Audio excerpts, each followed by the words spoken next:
بسم اللہ الرحمن الرحیم۔ سیدنا ابو سعید خدری رضی اللہ تعالیٰ عنہ سے یہ بھی روایت ہے کہ رسول اللہ صلی اللہ علیہ وآلہ وسلم نے فرمایا، قیامت کے دن میں اولاد آدم کا سردار ہوں گا اور مجھے اس پر فخر نہیں ہے۔ قیامت کے دن سب سے پہلے میری قبر سے زمین پھٹے گی اور مجھے اس پر بھی فخر نہیں ہے، اور قیامت کے دن میں ہی سب سے پہلے سفارش کرنے والا ہوں گا اور میں اس پر بھی فخر نہیں کرتا۔ سیدنا ابو ہریرہ رضی اللہ تعالیٰ عنہ سے روایت ہے، نبی کریم صلی اللہ علیہ وآلہ وسلم نے فرمایا، اللہ تعالیٰ قیامت کے دن اس زمین کو اپنی مٹھی میں بند کر لے گا اور آسمانوں کو اپنے دائیں ہاتھ میں لپیٹ لے گا اور پھر فرمائے گا، میں بادشاہ ہوں، زمین والے بادشاہ کہاں ہیں؟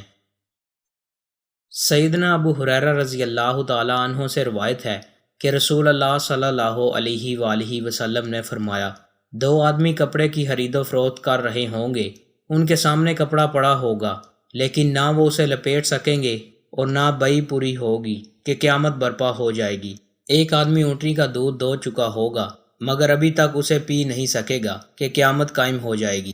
اسی طرح ایک آدمی اپنے منہ کی طرف لقمہ اٹھائے گا لیکن ابھی تک کھائے گا نہیں کہ قیامت برپا ہو جائے گی، اور ایک آدمی اپنے حوض کو پلستر کر رہا ہوگا مگر اس سے پانی پینے کی نوبت نہیں آئے گی کہ قیامت قائم ہو جائے گی۔